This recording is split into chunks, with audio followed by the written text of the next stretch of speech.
And we're here this week because of that act, plain and simple. At the end point, where we watched a man's humanity be taken, and then we watched his life be taken. Last May and June, we watched that pain, that anger, and that heartbreak pour out into our streets here, across the country, and around the world. That civil unrest that followed here in Minnesota left nearly 1,000 businesses in ruin, and the life stream of many with them.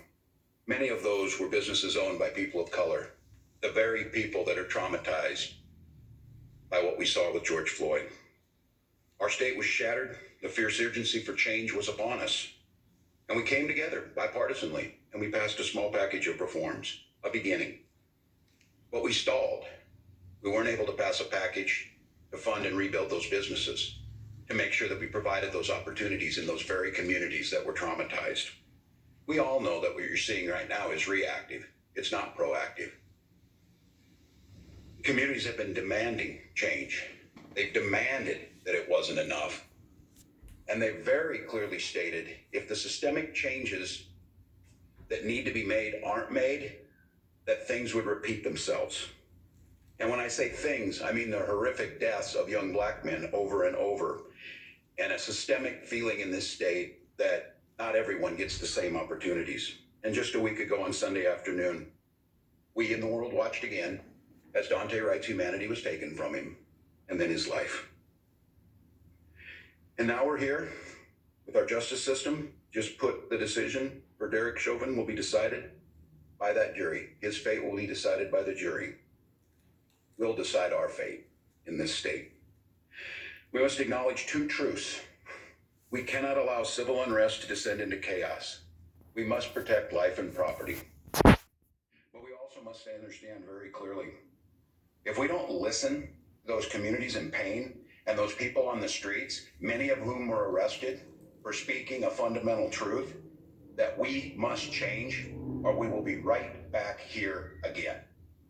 And so in this moment, it's our goal together, the mayors, the community organizers, people across this state, from law enforcement to ministerial associations, is to try and make sure that we strike that proper balance of making sure that the peace and stability is upheld, but that equally as important is that rage that will be on the street, regardless of what happens, is channeled into a positive way. And that positive way means change.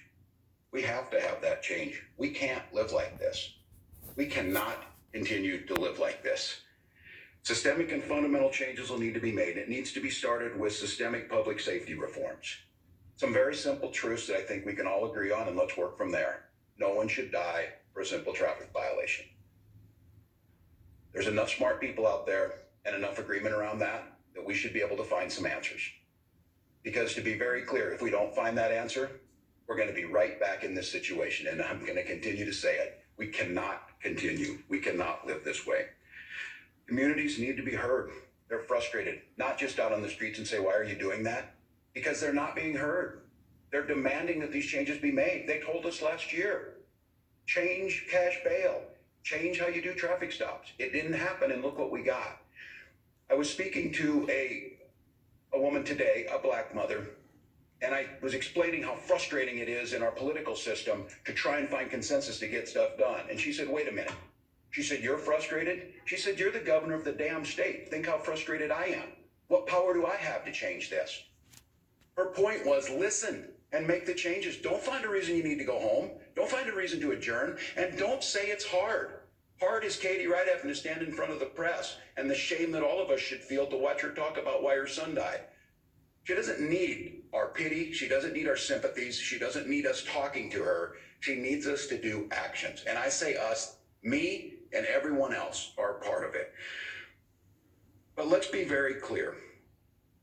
George and Daunte and Philando and Jamal, we can go through anything in Minnesota. The names, say their names. I hear that in front of my house, as I should. Say their names.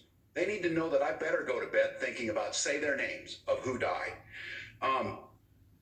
What's unfortunate is it wasn't on 38th in Chicago or out in Brooklyn Center where their destinies and fate were put into play. Their destinies and fate were put into play before they were even born. Health disparities are apparent prenatal.